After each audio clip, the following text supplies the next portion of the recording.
আমরা ক্লাস 8-এর পরমাণুর গঠন সম্পর্কের অধ্যায়ে পরমাণু সম্পর্কে জানব। আচ্ছা, পরমাণু সম্পর্কে অনেক সময় অনেক ধরনের তথ্য দেওয়া থাকে। আমরা একদম বেসিক থেকে অ্যাডভান্স লেভেল পর্যন্ত পরমাণু সম্পর্কে জানব। পরমাণু হচ্ছে পরমাণুর 3টে কণিকা থাকে।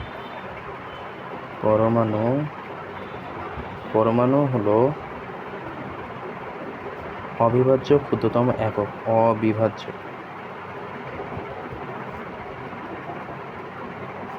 ক্ষুদ্রতম একক।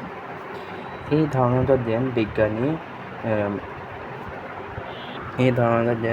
ডেমোক্রিটাস।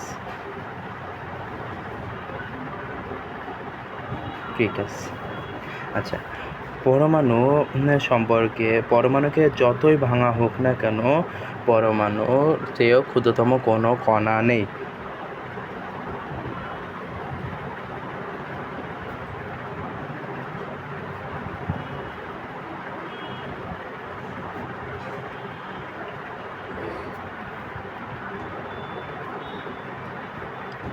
এই ধারণাটা দেন হচ্ছে অ্যারিস্টটল।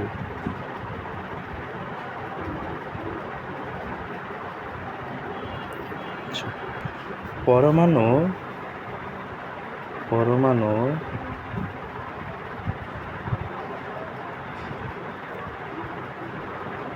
কণিকা দুই রকম। এক হচ্ছে স্থায়ী মূল কণিকা, আর দুই হচ্ছে অস্থায়ী কণিকা। স্থায়ী কণিকাগুলো পরমাণুতে অবস্থিত। স্থায়ী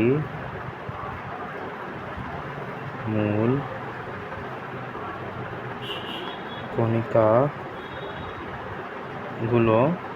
আবার 3 প্রকার।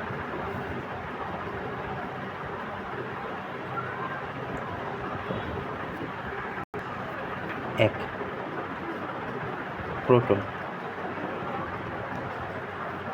2, ইলেকট্রন। 3, নিউট্রন। আচ্ছা, অস্থায়ী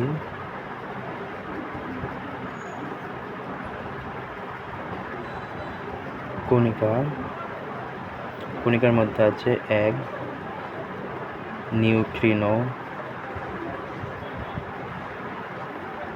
2, পজিট্রন।